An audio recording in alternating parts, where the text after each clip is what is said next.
Ikigai అంటే కేవలం ఒక కెరీర్ డెవలప్‌మెంటో, లేదా డబ్బులు సంపాదించటమో, లేకపోతే ఒక రంగంలో సక్సెసో ఇది కాదు.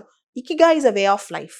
అది గార్డెనింగ్ కావచ్చు, లేకపోతే సైకిల్ మెకానిక్ చేసే పని కావచ్చు, లేదా పిల్లల్ని పెంచే పని కావచ్చు. ఏదైనా మనం ప్రపంచానికి ఎటువంటి డిఫరెన్స్ చూపిస్తున్నాం? నిజంగా మనలో ఆ గ్రాటిట్యూడ్ ఉందా? అంటే ఈ జీవితం, జీవన విధానం మనకు నచ్చినట్టు అబ్బా! ఎంత హ్యాపీగా ఉంది మన లైఫ్. అంత సాటిస్ఫైడ్‌గా మనం ఉంటున్నామా? అదే ఇకిగాయ్ అన్నమాట.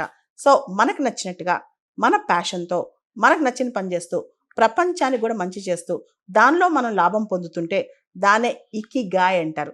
దానిలో విపరీతమైన డబ్బులు రావాల్సిన అవసరం లేదు. దానిలో విపరీతమైన పేరు రావాల్సిన అవసరం లేదు. విపరీతమైన సక్సెస్ రావాల్సిన అవసరం లేదు.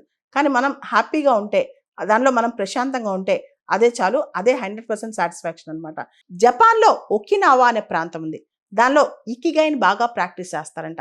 అక్కడ జనాలు 90 సంవత్సరాలు, 100 సంవత్సరాలు బతుకుతారంట. అంత హ్యాపీగా, అంత ఆరోగ్యకరంగా ఒక పర్పస్‌ఫుల్ లైఫ్, ఒక రైజన్ డియట్రే అంటే పర్పస్ ఆఫ్ దేర్ లైఫ్ కనుక్కొని వాళ్ళకి నచ్చిన విధంగా హ్యాపీగా, కంటెంటెడ్‌గా ఇంకా చాలు జీవితానికి ఎంత అద్భుతంగా బతికామన్నట్టు బతుకుతారంట.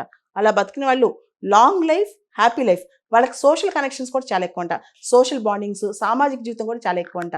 సో, ఇదే ఇకిగాయ్ జీవితం అనమాట. ఇలా మనం కూడా ట్రై చేస్తే చాలా బావుంటది కదా!